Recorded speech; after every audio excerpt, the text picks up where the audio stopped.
বিসমিল্লাহির রহমানির রহিম। প্রিয় শ্রোতা, আজকের এই গল্প কোনো রাজা বাদশার নয়। এই গল্প কোনো যুদ্ধ জয়ের অহংকারের নয়। এই গল্প একজন এমন মানুষের, যার হাতে ছিল না সিংহাসন, কিন্তু যার দোয়ায় কেঁপে উঠত হৃদয়। তিনি হলেন হজরত শাহজালাল রাহমাতুল্লাহ আলাইহি।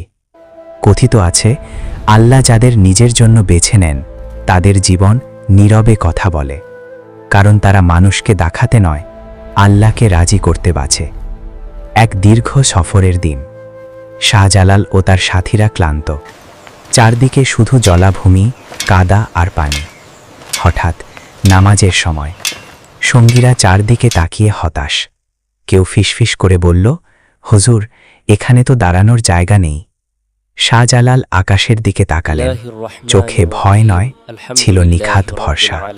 তিনি শান্ত কণ্ঠে বললেন, যিনি আমাকে এই পথ দেখিয়েছেন, তিনি নামাজের জায়গাও দেবেন। কথিত আছে, তিনি ধীরে ধীরে পানির দিকে এগিয়ে গেলেন এবং পানির উপর দাঁড়িয়েই তাকবীর বললেন। সঙ্গীরা কাঁপছিল, কারো চোখ দিয়ে পানি ঝরছিল। নামাজ শেষে তিনি শুধু বললেন, বান্দা যখন আল্লাহর উপর ভরসা করে, তখন অসম্ভব শব্দটা আর থাকে না। একদিন খানকাহে ক্ষুধার্ত মানুষে ভরে গেল। মুসাফির, গরিব, পথিক সবাই তাকিয়ে আছে রান্নাঘরের দিকে, কিন্তু খাবার খুবই অল্প। সঙ্গীরা দুশ্চিন্তায় বলল, আজ সবাই খেতে পারবে না হুজুর। শাহজালাল নীরবে মাথা নিচু করলেন, দোয়ার জন্য হাত তুললেন। তারপর বললেন, রিজিক আমরা দিই না, রিজিক দেন আল্লাহ। কথিত আছে, একজন খেয়ে উঠছে, আরেকজন বসছে, কিন্তু হাড়ি ফুরাচ্ছে না। শেষে সবাই তৃপ্ত, কারো চোখে পানি, কারো মুখে হাসি। শাহজালাল তখন বললেন, যেখানে কৃতজ্ঞতা আছে, সেখানে বরকত কমে না। গভীর বন, নীরবতা আর ভয় একসাথে হাঁটছে।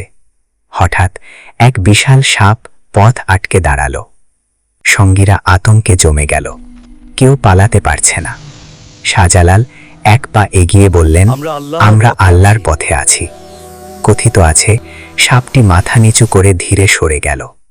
লোকেরা বলতো, যার অন্তরে আল্লাহর ভয়, তার সামনে ভয়ও ভয় পায়। এক অহংকারী ব্যক্তি প্রকাশ্যে শাহজালাল রহমাতুল্লাহ আলাইহিকে অপমান করল। সবাই অপেক্ষা করছিল তিনি কি বলবেন, কিন্তু তিনি কিছুই বললেন না, শুধু চোখ বন্ধ করে দোয়া করলেন। কয়েকদিন পর সেই লোক অসুস্থ হয়ে পড়ে। মৃত্যুর ভয়ে তার অহংকার ভেঙে যায়। কাঁদতে কাঁদতে এসে বলে, আপনার নীরবতাই আমাকে বদলে দিয়েছে। সে ইসলাম গ্রহণ করে। এটাই ছিল সবচেয়ে বড় কারামত। এক গভীর রাত, কুয়াশায় কিছুই দেখা যাচ্ছে না। পথ হারিয়ে সবাই থেমে যায়, ভয় চারদিকে। শাহজালাল বললেন, যিনি অন্তর দেখেন, তিনি পথও দেখান। কথিত আছে, কুয়াশা ধীরে ধীরে সরে যায়, পথ স্পষ্ট হয়ে ওঠে।